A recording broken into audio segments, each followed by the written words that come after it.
Let's go.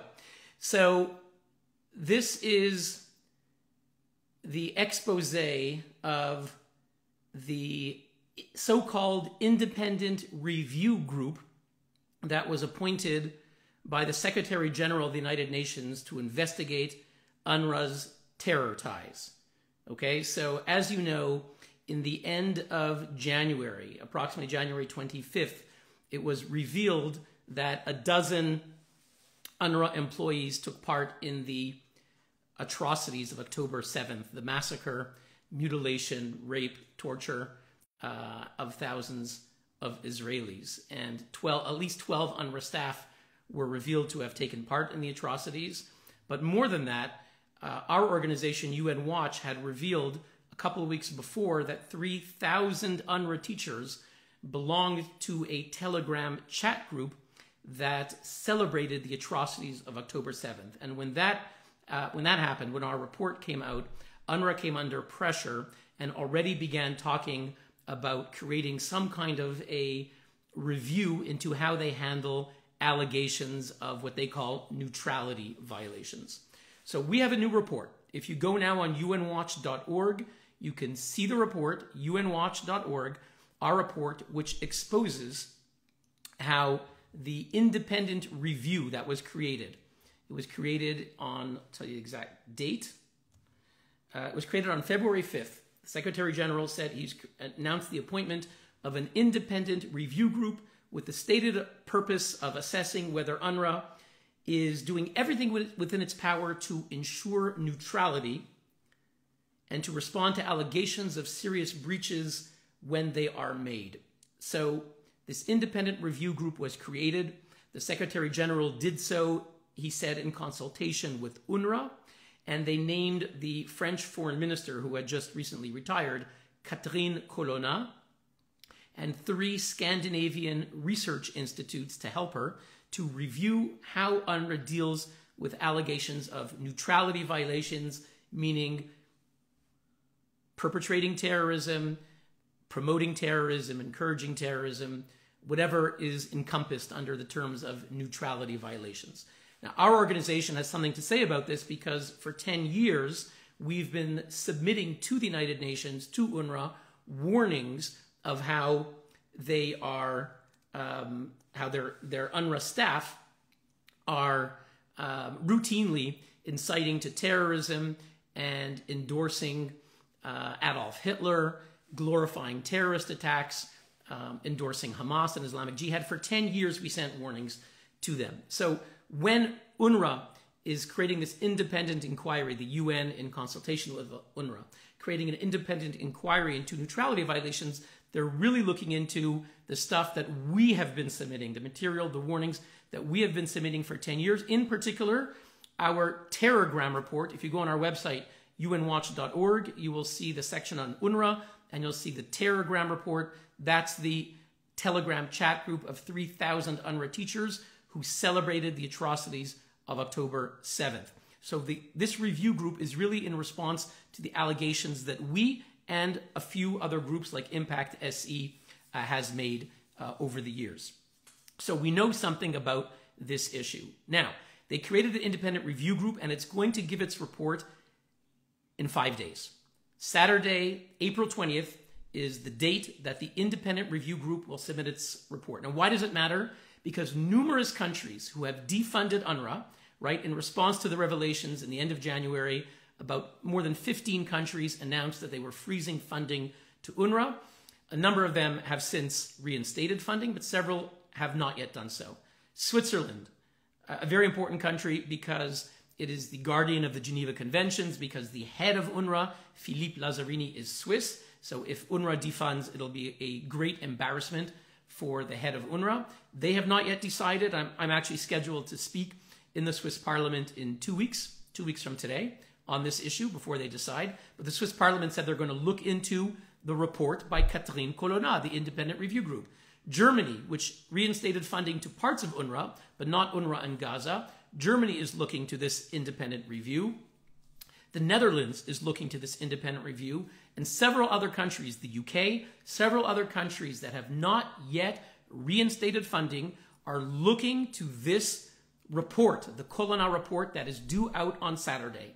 And what we have exposed today on our website, unwatch.org, is that this entire review is totally rigged. Totally rigged from A to Z. This may sound like a extreme allegation, but it is entirely grounded in our report. And I'm going to walk you through the report, and you will see how from A to Z, this entire inquiry, supposedly independent, was rigged to produce a predetermined result that will be favorable to UNRWA and will be adverse to Israel. Let's look through the report, and I'm going to give you the headlines, which you can see it on our website, unwatch.org. It was just posted now. So let's start with what we know from people are saying, of course it's rigged. Yeah, you know it's rigged, but it has to be documented, and we've documented how it's rigged. Let's start with what the UN itself has said, certain UN officials, when they maybe weren't paying attention. Sometimes people say the quiet part out loud. So let's look at Chris Gunness. Chris Gunness was the UNRWA spokesman for 17 years, for 12 years rather, from 2007 to 2019. For 12 years, he was the UNRWA spokesman. He's rather infamous, very aggressive, quite the bully. Whenever we submitted material, he said, UN Watch is evil. Don't listen to UN Watch. Journalists ignore them. So Chris Gunness is the longtime spokesman. He retired a few years ago, but when the war broke out about half a year ago, he came back as a surrogate spokesman for UNRWA. He's on Al Jazeera, quoted all the time, very well connected to UNRWA. Let's look at what he said. This may be shocking, but it's incredible what he said. In a moment of candor, Chris Gunness told Pass Blue website, okay, that's a pro-UN website funded by George Soros, Pass Blue, and he told the website the following, I quote, this is Chris Gunness, the former UNRWA spokesman, I hope that the external report by the former French Foreign Minister, Catherine Colonna, soon to be available, will provide the donors with further cover if that's what they need within their own internal constituencies to resume funding for UNRWA. End quote.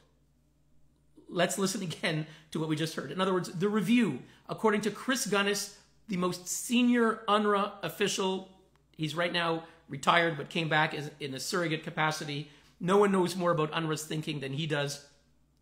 He's saying that the review is not an impartial investigation that might look into systematic UNRWA wrongdoing. The fact that UNRWA has at least 12 UNRWA officials who participated in the actual massacre, at least 450, if not many more, in Gaza, UNRWA officials who are operatives of Hamas, 3,000 UNRWA teachers who belong to the chat group that celebrated the atrocities, 8,000 UNRWA teachers who marched in support of Su'ail al-Hindi, the Hamas Politburo leader. He's a leader of the Hamas Politburo and was head of the UNRWA staff union. When UNRWA was embarrassed and had to suspend him, 8,000 UNRWA teachers rallied in his support, went on strike for months, shut down 240 schools, abandoned 220,000 students in UNRWA schools, okay? So rather than this being an impartial investigation into how UNRWA has turned a blind eye to this complicity with Hamas that I just described, thousands of UNRWA teachers who rally in support of the head of the UNRWA staff union in Gaza being on the Hamas Politburo, rather than look into that, it's something completely different. The appointment of the review group, in the words of Chris Gunness, is to give further cover to donor countries, quote, if that's what they need within their own internal constituencies to resume funding for UNRWA. Once again, the review group, the head of UNRWA, the spokesman for UNRWA for many years, is telling us that the whole purpose of the review was to give cover to countries who froze funding but didn't really want to. Maybe they froze funding at the end of January because the United States was embarrassed. You know, we had the hearing on January 30th, headed by Chris Smith, the joint subcommittee in Congress, and this happened days before. I think the U.S. was embarrassed. The U.S. froze funding, and maybe they asked their allies to do the same. But these countries all wanted to climb down and reinstate funding. And Chris Gunness is saying in black and white, He said it. It's on the website of Pass Blue. You can see it on the report on our website. The whole point of the review is to give cover to countries so they can resume funding for their internal constituencies. So in certain countries, maybe the UK, the Netherlands, Germany, where there are people. In Germany, the Free Democratic Party, the FDP, has passed a motion to defund UNRWA. So there are a number of countries. Switzerland, the lower house, voted 3 times in December to defund UNRWA. So in numerous countries, you have leading groups of parliamentarians who want to defund UNRWA. And so Chris Gunness is saying the whole point of the review group is to give cover so that the governments, the foreign ministries can resume their funding. They're saying it in their own words. No one has paid attention to this, number one. Number two, if you look at what the UN said when they appointed Catherine Colonna, again in their own words, UN spokesman Stéphane Dujarric, he works for the Secretary General, he's the spokesman of Secretary General Guterres, he said on February 21st, quote, they're naming Catherine Colonna to lead the review group in order to, quote, reassure those donors who may have doubts. Again, quote, to reassure those donors who may have doubts. The review group is not appointed to investigate massive, systematic complicity with terrorism, with endorsing terrorism, with complicity with terrorism, perpetrating terrorism, but rather to reassure the donors. So right from the beginning, again, not just the spokesman of UNRWA saying to give cover, the spokesman of the Secretary General said the whole point is to reassure donors, not to tell donors that maybe they shouldn't be assured, that maybe the conclusion will find that UNRWA is systematically complicit with terrorism. No, it's to reassure the donors. And the head of the group, Catherine Colonna, former French foreign minister, she herself said, likewise, on February 22nd, and I quote, the aim of this, I'm translating from French into English, and you can see the video on our website. The aim of this important and delicate mission entrusted to us by the Secretary General is to enable donors, the largest among them, but in fact everyone, to regain confidence when they have lost it or when they have doubts in the way UNRWA operates. So what we're seeing here is that, give me a second. I just got distracted for a second. UN chief. I'm back. Catherine Colonna, the head of the inquiry herself, has said the mission is to enable donors to regain confidence. If that's the aim of the mission, that means all the evidence that we submitted evidence, she refused to meet us, right? Where the whole point that they created the mission was to deal with our reports and allegations, but she refused to meet me, even though I spoke in the European Parliament, about to speak in the Swiss Parliament, spoke in the US Congress, the Dutch Parliament, the German Parliament. She's refusing to meet us because her mission is not to independently investigate what are the failures of UNRWA to deal with terrorism and how they are systematically complicit, but it's to enable donors, quote, to enable donors to regain confidence in the way UNRWA operates. So that is what her mandate is, and you can be sure on Saturday, April 20th, I'm willing to bet $1 million. If anyone wants to bet $1 million that her report will find that things in UNRWA, of course she'll say there are a few problems, she'll have recommendations, but that the systems in place are strong and that UNRWA has enough systems in place to ensure independence, and she will encourage countries to continue donating to UNRWA, even though it supports terrorism. She's admitting it, Secretary General's spokesman admitted it, and again, Chris Gunness, the spokesman, said the whole point is to give cover. So 3 different sources by the leading UN, UNRWA, and the head of the inquiry herself are all telling you in advance what the point is. By the way, I'll mention one other point, which is that a couple of weeks before the inquiry was named, the head, it's not in our report, but we have to add it, is that the head of UNRWA, Philippe Lazzarini, in an interview with Australian ABC Radio, told Australia's ABC Radio, he said, we're creating a review group that's going to look into everything and look into allegations of terror ties, what he said, neutrality violations. And he said, you know, the smear campaign, right? It's like imagine someone saying, we're naming an independent inquiry into child abuse by Jeffrey Epstein, you know, all these allegations about child abuse. In other words, the smear campaign against Jeffrey Epstein, the smear campaign. So that is what Philippe Lazzarini, the head of UNRWA, did. From the beginning, he said he's naming the review to look into allegations into the smear campaign. So all of the allegations of terrorism by UNRWA staff, which are all documented. Again, you can see pictures of 8,000 UNRWA teachers rallying for Hamas Politburo leader Su'el al-Hindi, the head of the UNRWA staff union. You can see the pictures on the internet. Go on our website. It's from Palestinian websites, Palestinian pictures. He's saying all of this is a smear campaign from the beginning. So that's just from the beginning. So now let's look at who are the people that they picked. Okay, we talked about the mandate. The UN has told you from the beginning, if you just, in their own words, that it's all rigged. It's all rigged. But if you had any doubts, if they didn't tell you it was rigged, let's look into who's heading the group and who are the secretariat, the staff doing the investigations. All right? So first, Catherine Colonna. Why did they pick French Foreign Minister Catherine Colonna? First of all, France is a major donor. It's the fourth largest donor to UNRWA. She just retired in January, okay, being French Foreign Minister. France has been donating, under her leadership, she was Foreign Minister for 2 years, France is donating tens of millions of dollars to UNRWA. If she finds that UNRWA is complicit systematically with terrorism, she will be saying that France, leading donor, member of the advisory commission, meaning a board member, she and her country were the board members of UNRWA.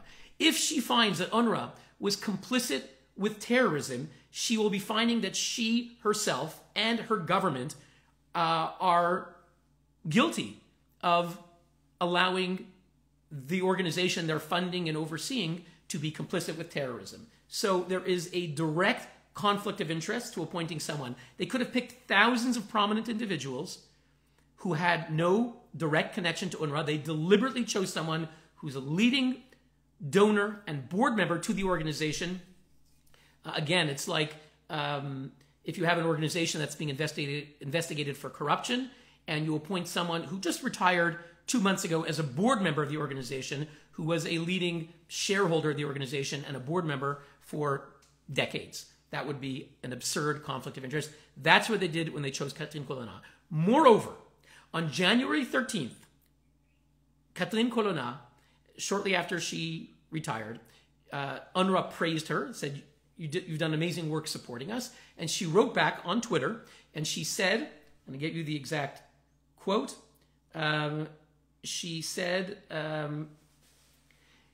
that UNRWA was never more useful than now, never more needed than now, the work of UNRWA. This is January 13th, 3 days after we exposed the fact that 3,000 UNRWA teachers belonged to a Telegram chat group celebrating the atrocities of October 7th. She tweeted publicly to the head of UNRWA, your work has never been needed more than now. Again, imagine this person who praised UNRWA after the whole world knew that thousands of their teachers are endorsing the atrocities of October 7th. She praised UNRWA. They chose her to head the inquiry. Again, an incredible conflict of interest. I used to be an attorney in New York at a major law firm. Can you imagine that you have a judge, that you're going before a judge, and the judge is on record as giving incredible praise to the adverse party, all right? That judge would have to recuse herself, to step down, to disqualify herself immediately, and were she not to do so, you would make an appeal to the appellate court, and they would disqualify that judge immediately. Catherine Colonna is on record just a couple months ago praising the work of UNRWA. It's impossible, if we're going to abide by standards, basic elementary standards of fairness and objectivity, that she would be named as the head of the inquiry, okay? Again, if the review group were to find systematic failures within UNRWA, she would be casting a shadow on her own decisions and actions as foreign minister, as well as those of France. She's a lifelong French diplomat and bureaucrat. She would be casting a shadow on her own decisions and actions and those of her colleagues. So, if you look at UN principles themselves, we're talking about the appointment of Catherine Colonna as the head of this group, even if she were just a member, but the head of the group is a gross violation of legal principles documented in our report on unwatch.org. Gross violations of legal principles relating to conflict of interest and the requirement for impartiality. Again, according to general principles of administrative law, any individual involved in a decision-making or review process should, of course, be free from any conflicts of interests that might influence their judgment. She was French foreign minister, deeply involved with policies and decisions relating to UNRWA funding, and these would be a conflict of interest. She has a duty of impartiality. This is fundamental in international law, and even the UN emphasizes it repeatedly in their operations. Because of her role in French foreign policy related to supporting UNRWA, her impartiality is compromised. UN itself has standards for individuals who undertake investigative roles which stress independence, impartiality, integrity. These standards are meant to ensure that UN reviews and investigations are conducted without any undue influence from previous affiliations or potential future incentives. In summary, Catherine Colonna's participation, leadership of the review group violates all of these principles. Her recent role in a government that supported UNRWA, not only financially but politically. France is a major supporter politically, routinely praising UNRWA, saying how vital their work is. You can see on our report on our website, unwatch.org, how France repeatedly praises UNRWA. This could be seen as a direct conflict with the need for an unbiased review of UNRWA's conduct, infringing the legal and ethical standards expected in such reviews. Guterres, the Secretary General, could have chosen from thousands of other prominent individuals who are credible figures who do not have these conflicts. They deliberately chose Catherine Colonna because they knew she was conflicted. They knew she's a leading supporter of UNRWA. She's on record as praising them. She hosted UNRWA in France in November at a major conference. France is a major supporter. The whole thing is rigged.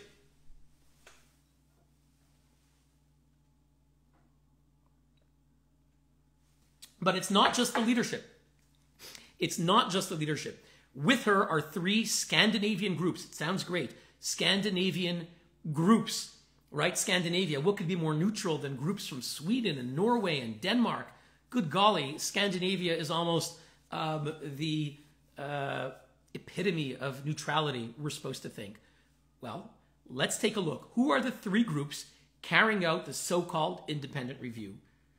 Maybe this will shock you, although if you follow what's been going on at the UN, maybe it won't shock you. All of this is documented on our website, exposed today, unwatch.org, the exposed of the bias of the independent review group. 3 groups are undertaking the investigation that will be published on Saturday and which will dictate how the remaining countries decide whether to fund UNRWA. Germany, the UK, Switzerland, the Netherlands, and other countries.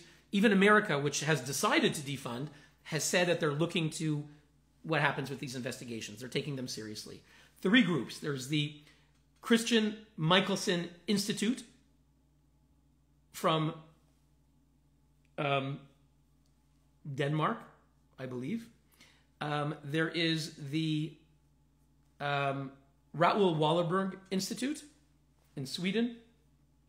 And there's the Danish Institute for Human Rights. Okay, so let's look at these 3 groups. So the Christian Michelsen Institute. This group, on its website, you will find the group itself and numerous of its staff and board members have a litany of pronouncements accusing Israel of apartheid and genocide. Right? So those participating in an investigation by the UN are meant to be impartial, objective, independent. They chose this group because they accuse Israel of apartheid and genocide, and they celebrate UNRWA. Let me give you several examples. Just 2 years ago, this group, the Christian Michelsen Institute, CMI, published a report about UNRWA. And they said that UNRWA's funding problems are caused by unfounded claims. That the agency instigates violence, for example, through school curricula with an anti-Israeli edge. So you will see on our website 10 years of reports showing UNRWA teachers celebrating screenshots. Right? It's not a question. You see a screenshot of Elham Mansour, a teacher of Lebanon, a screenshot of Riyad Nimr Mustafa from Lebanon calling to slaughter Jews and celebrate terrorist attacks by Hamas, slaughtering worshippers in a synagogue. You see the screenshots. And we have hundreds of those examples. And according to CMI's report 2 years ago on UNRWA, all of this are unfounded claims. Can this group, which accuses our reports of being unfounded claims with no evidence on their part, and it's just screenshots that we put out there, can they possibly be impartial and objective? And I see one of our followers says, that don't sound objective, and I agree with you. That's Niligal Yahel. I agree with you. Okay, so that's the report from 2022. Who wrote the report from 2022? Her name is, excuse my poor pronunciation of Scandinavian languages, her name is Kirsti Berg, who's involved in all of their published material relating to UNRWA. Since January 2024, meaning just the past few months, Berg defends UNRWA and the funding of that organization. So their expert on UNRWA is a major defender of UNRWA, not objective. Ms. Berg also published a book called Palestina Fakta Pabaken, which means Palestine, the facts, and she argues in favor of the Palestinian right of return.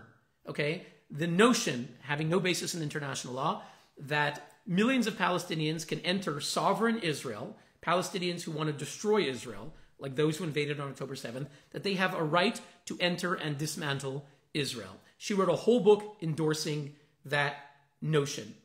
Okay, she also hosted a lecture with Raja Shehada, founder of the group Al-Haq, which is designated as a terrorist organization. A little bit more about, so this is CMI, a little bit more about CMI.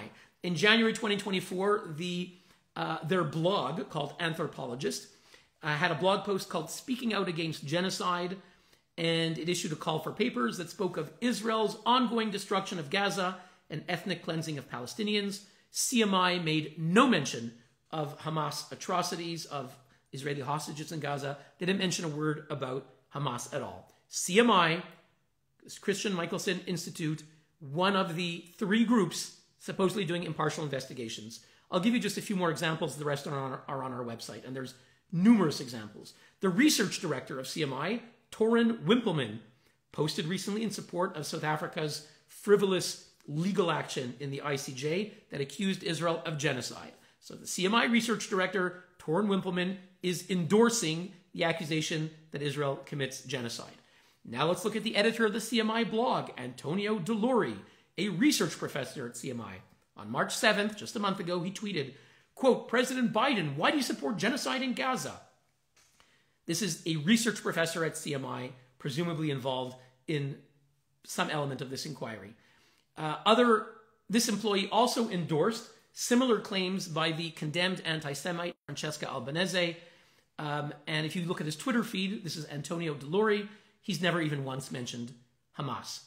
Numerous other examples that you can find, and I'm going to spare you. I'll just mention that in October, just 6 months ago, 17 researchers of CMI, 17 leading researchers of CMI, one of the groups carrying out the independent review of UNRWA terror ties, signed a statement accusing Israel of practicing apartheid.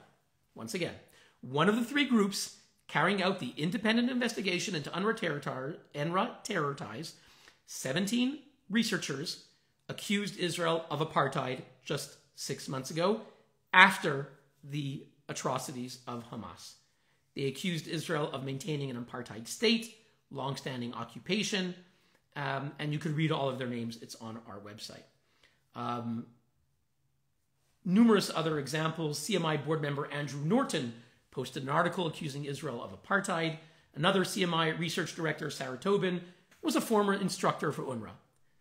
In conclusion, the group CMI is completely stacked with anti-Israeli researchers who champion UNRWA, who hate Israel, who accuse Israel of genocide, apartheid, ethnic cleansing. This is one of the three groups carrying out the independent review upon which leading Western countries are going to decide whether to give money. We're here today exposing that this review group is a complete fraud. The UN knows it, and the donor states need to know it too. Tomorrow, on April 16th, we're going to be sending letters to all of the foreign ministers of these countries, United Kingdom, Netherlands, Switzerland, other countries, Germany, that have not yet defunded, to let them know that we know that this report coming out on Saturday, April 20th, is a complete fraud. No one should take it seriously. The outcome is determined. We know she will say there's a few problems. She's going to recommend a few band-aids to fix it, but she's going to say systems are in place to handle neutrality violations, strong systems, robust mechanisms, and you, the member states, should reinstate funding. It's all rigged, and we're letting the world know that we know it.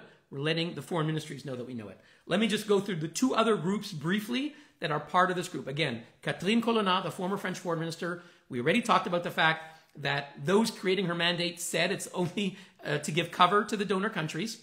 Okay, number one. Number two, the guy Lazzarini, when he created the review group, he said that it's to look into a smear campaign. So the allegations for him are a smear. The Secretary General's spokesman said it's to reassure the donors, and she herself said it's to give donors to regain confidence. So that's the mandate is, we know in advance, is rigged. We then looked into the individual members. Catherine Colonna champions UNRWA. She has major conflict of interest. It's illegal under the UN's own standards, basic standards of natural law, international law. It's illegal for her to be head of it. We now looked into one of the three groups that are helping her, the staff, looking into the details. The first group, CMI, completely anti-Israel. Now let's look at the Raoul Wallenberg Institute. Raoul Wallenberg was a Swedish righteous Gentile, a hero who saved 100,000 Jews during the Holocaust. Sadly, there's a group that uses his name and perverts it and distorts it. And let me show you what I mean. Okay, this Swedish group, 8 years ago, the head of this group, Peter Lundberg, accused Israel of apartheid. So not a year or two ago when it became fashionable, when Amnesty International and Human Rights Watch deliberately chose to demonize Israel and accuse Israel of apartheid. This guy was doing it 8 years ago, way ahead of the curve, looking to demonize Israel. So he's executive director of the RWI group, that is one of the three groups carrying out the investigation. Mr. Peter Lundberg, the head of this RWI group, he also clicked like on numerous pro-UNRWA posts, including Jan Egeland, the former top UN official, former Human Rights Watch official who hates Israel. He recently, in January, let me click on the post. Give me a second. The date is, I'm looking at the tweet. Sorry, it's November, okay? November 11th, 2023, so a month after the atrocities, Jan Egeland, who now heads the Norwegian Refugee Council, sounds very objective, but he's someone who hates Israel, he said the following: a united humanity must stand with, fund, and defend UNRWA. They do more for civilians in Gaza than the rest of us combined. The extremist political attacks on them are abhorrent. Okay? He's saying that our reports exposing UNRWA's staff, thousands of UNRWA staff who rally for their union chief, Hamas leader Su'ail al-Hindi, who are complicit with terrorism, who endorse atrocities, who celebrate Adolf Hitler. All this is documented on our website, unwatch.org. Jan Egeland is saying that these reports, these warnings are extremist political attacks and that they are abhorrent, a word he's used only once in his entire lifetime. It's a word he never uses on Twitter, abhorrent. So this tweet by Jan Egeland was endorsed, was liked by the head of RWI, Peter Lundberg. And you can see we've screenshotted it. So if he unlikes it, Peter, it's too late. We already have the screenshots on our website. Go to our report that we just published right now. Peter Lundberg also liked a tweet. Give you another example. The head of OCHA, who calls himself UN Relief Chief. OCHA is the Office of Humanitarian Affairs. That's the UN's humanitarian agency. Martin Griffiths recently said he'll be retiring. He tweeted out support for UNRWA. And when Switzerland, the lower house, voted 3 times in December to defund UNRWA, the head of UNRWA complained and said, I'm disheartened by this decision. Martin Griffith endorsed that and wrote, what UNRWA needs right now is more support, not less. Who endorsed all of this? Peter Lundberg, the head of RWI. So again, the second of the 3 groups doing an independent, objective, impartial review is endorsing, clicking like on groups that say, we must stand with, fund, and defend UNRWA. Okay, that's the first one he liked. That those of us who criticize UNRWA are carrying out extremist political attacks that are abhorrent. Do you think this guy could possibly, Peter Lundberg and RWI, could possibly examine our reports objectively when he's already said on the record that any critique of UNRWA is an abhorrent extremist political attack, and when he's endorsed this tweet saying what UNRWA needs right now is more support. This is absurd, and we're here to call out the BS. We're here to call out the lie. This is a total lie. All the governments, the Western governments, are telling us we're looking to the review of Catherine Colonna. We're waiting for the Colonna report coming up on April 20th. And I'm here to tell you, I want you, if you live in the Netherlands, if you live in Switzerland, in the United Kingdom, in Germany, and in the other countries that did reinstate funding, like France, the European Union, the European Commission, Canada, regrettably, my native country, Canada, reinstated funding. Canada, too, said they would look to the report. In the end, they reinstated funding without waiting for the report. Australia, I know you're all watching from these countries. I want you to write to your governments, give them the link. I'm going to write them tomorrow, but I want you to send them the link to our report on unwatch.org. You can find it. I want you to write to them and tell them that here is all the evidence that this review group is a fake, phony fraud, and it has no credibility whatsoever. And I want you to demand, ask of your foreign minister how they can possibly defend a review group that is completely rife with conflict of interest and gross and extreme bias. That's what I want you to do. I want you to do it on Twitter. You tag, send a message, tag your foreign minister, tag your member of parliament, and say, here's a review. We know that Catherine Colonna, the head of the group, is a fraud. The three groups helping her are completely anti-Israel, are on the record as saying that UNRWA must be funded and defended, that any critique of them is abhorrent. Send it to them. Let them know that you know. So tag them on Twitter, tag them on Instagram, do a post, send them a letter by email, your foreign minister and your member of parliament. Let them know. I want them to speak out. Whoever you know should speak out before this Saturday, April 20th. Everyone's got to go on the record on social media. If you have a blog post, if you're a journalist watching this, you need to tell the truth and to expose the truth about this review, all right? A few more examples. This group, RWI, one of the three groups, Anne Ramberg is one of their board members. She accused Israel of committing an ongoing genocide in Gaza, okay? So board member of the independent impartial group is accusing Israel of committing an ongoing genocide in Gaza. Her name is Anne Ramberg. The links are on our report on our website, unwatch.org. She's also liked numerous pro-UNRWA posts, including one of them saying there will be catastrophic consequences if funds are stopped to UNRWA. Everyone knows that if UNRWA is not supported, everything will collapse. So these are one of the many posts. Another post that she liked, that she endorsed is, quote, by someone named Malin Bjork from the EU, saying, quote, it's devastating to stop the support for UNRWA. Why don't the Swedish liberals understand it? And so forth. So again, the members of these groups, the board members, the staff of these groups that are carrying out the independent, objective, impartial review are completely supporting UNRWA, 1,000%, and accuse Israel of genocide, apartheid, ethnic cleansing. They could have picked hundreds of groups. Once in a while, on a rare occasion, the UN chooses people who actually critique the UN. Many years ago, they chose Sir Geoffrey Palmer from New Zealand, former prime minister, and he actually found in contradiction to the UN Human Rights Council. This was connected with the flotilla, the Mavi Marmara incident of May 31st, 2010.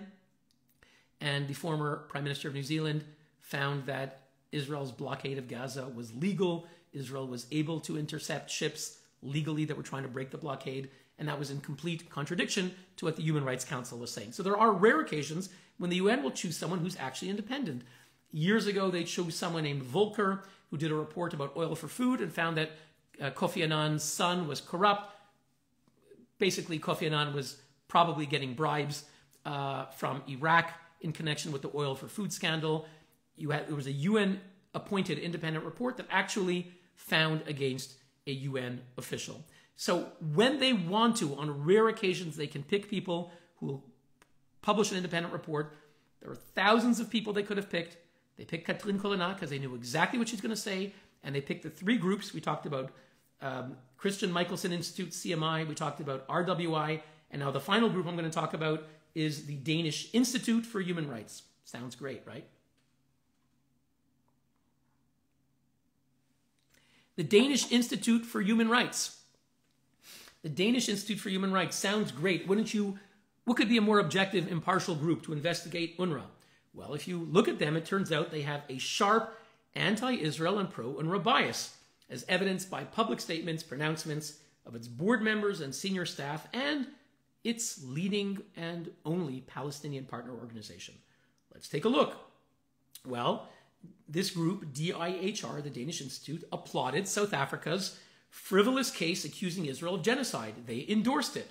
In a statement on behalf of DIHR, the Danish Institute, senior researcher Peter Vedel Kessing called the ruling a breakthrough and an important progress for international humanitarian law. So endorsing this whole pro-Hamas frivolous legal case by South Africa against Israel, accusing Israel of genocide, they're endorsing the whole business. In addition, Danish Institute board member Jonas Nodeker, excuse my mispronunciation of Danish, he supported continued funding for UNRWA, saying, quote, "It will make the humanitarian disaster even worse to suspend support for UNRWA's humanitarian work in Gaza." So we support the Danish government's decision to continue the support for UNRWA because the needs are so great. So this Danish Institute board member is publicly supporting funding for UNRWA. How could they possibly be independent, impartial, and objective? By any standard, the UN's own standard, natural law, international law, administrative law, common sense, you should have no conflicts of interests. Their board members are on the record, their staff, their board members are on the record supporting it. Let's look again at their staff. The communications director of the Danish Institute, his name is Jacob Sheikh. Jacob Sheikh posted a lot of anti-Israel content. In 2021, just a few years ago, he publicly stated that Israel has illegally occupied Palestinians for 70 years. That means not the West Bank and Gaza, but since the beginning of Israel. The UN approved creation of Israel, the idea that there's a right for a Jewish state, according to Danish Institute Communication Director Jacob Sheikh, that is illegal occupation. All of Israel is an illegal occupation. He is the communications director of the group that's going to independently investigate how UNRWA handles terror ties, and all of our countries are deciding how they're going to fund UNRWA based on their report coming out this Friday. Sheikh also clicked like on pro-UNRWA posts as recently as January 29th, 1 week before his group was selected to carry out the review. He endorsed Walid Safi's post that condemned Western countries for withholding support for UNRWA. Finally, the Danish Institute has a partner, only one Palestinian partner. It's called the Palestinian Independent Commission for Human Rights. This group hosts at its events members of the US-designated terror groups like Hamas, Islamic Jihad, and the Popular Front for the Liberation of Palestine. Many of their staffers of this partner group of the Danish Institute voiced support for these terror groups, and so on and so forth. So you can find all of this on our website. The report that we just published today exposed the extreme bias of the UNRWA Independent Review Group. The notion that this third group, the Danish Institute, could be impartial on matters affecting UNRWA is simply not credible. Ladies and gentlemen, I'm just going to summarize for those of you who are just tuning in, and I see people are watching. Thank you, Chauvel, and thank you, Gabrielle.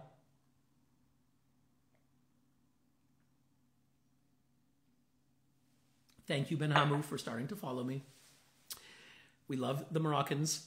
To review what's been going on, to summarize what we've been talking about, what's in our report, now published on our website.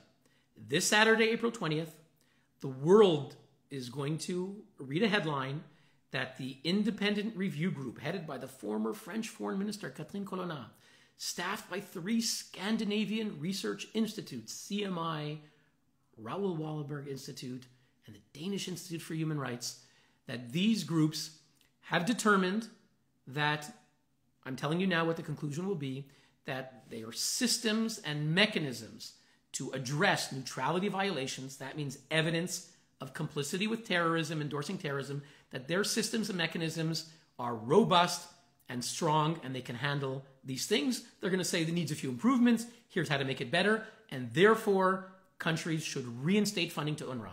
The Netherlands, Germany, the UK, Switzerland, and other countries that have frozen funding will then be making decisions to reinstate funding based on this report. What we know, documented in our report, is the spokesman for UNRWA, Chris Gunn, has said the whole point of the review is to provide cover for countries to resume funding for their internal constituencies. So it's all a sham. The spokesman for the UN said it's to reassure the donors. Catherine Colonna said it's to give donors to regain confidence.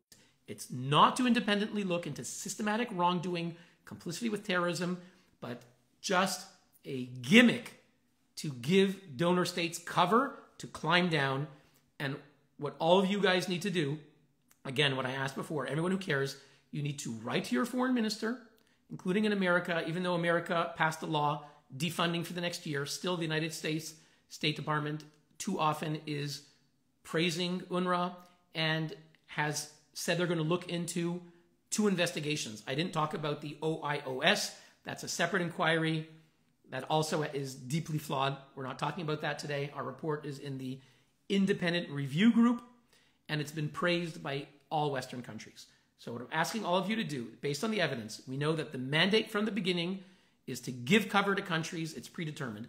We know that the leader of the group, Catherine Colonna, has praised UNRWA, and she herself, as Foreign Minister of France, was a major donor and board member while the complicity with terrorism was happening. She is entirely implicated and couldn't possibly make adverse findings against herself and her government. Finally, the 3 groups that are carrying out, that are doing the staff work, CMI, Raoul Wallenberg Institute, Danish Institute for Human Rights, each of these groups has leading staff and board members that are accusing Israel of genocide, apartheid, saying that anyone who criticizes UNRWA is abhorrent and extremist. From beginning to end, from A to Z, the entire Colonna report is rigged. It's fake, phony, fraud. It's a sham. I want you to write to your foreign ministers, tell them, send them our report. Today we put up the advanced report. Tomorrow there'll be even more. Our report tomorrow will include all of the material that we send to the group, which is being ignored because they haven't contacted us, even though we're the leading group exposing the UNRWA complicity with terrorism.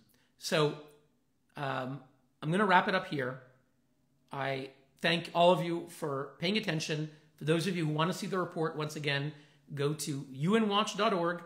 You'll see our report exposed the bias of the independent review group. Please share it widely on social media, whether here on Instagram. You'll see Instagram posts on my page. You can share this Instagram live. But share our report widely. Tag your foreign minister. Tag your member of Congress, your member of parliament. Urge him or her to call out the extreme bias and conflict of interest of this bogus investigation. If anyone cares about the United Nations and cares about human rights and cares about Palestinians, you need to call out this complete sham, which is designed to endorse a group that is perverting humanitarian principles to endorse terrorism. All of you know that UNRWA, the whole point of UNRWA is to tell Palestinians that they have a right, millions of Palestinians who want to destroy Israel have the right to enter sovereign Israel. There's no such right. And to undertake what happened on October 7th, that's the right of return. And support for terrorism at UNRWA is not a bug, as Einat Wilf says. It's not a bug. It's a feature. The whole point of UNRWA is to dismantle Israel. That is why don't be surprised that UNRWA graduates, thousands of UNRWA graduates took part in the October 7th atrocities. Don't be surprised that a dozen of them are UNRWA existing officials. Don't be surprised that hundreds of UNRWA staff belong to Hamas and Islamic Jihad. Don't be surprised that 3,000 UNRWA teachers belong to the Telegram chat group of UNRWA that celebrated the atrocities. Don't be surprised that 8,000 UNRWA teachers rallied publicly, went on strike in support of Hamas Politburo member Su'ail al-Hindi. Support for terrorism at UNRWA is not a bug, it's a feature. Thanks for following. This ends our live. I now just need to figure out how to turn it off.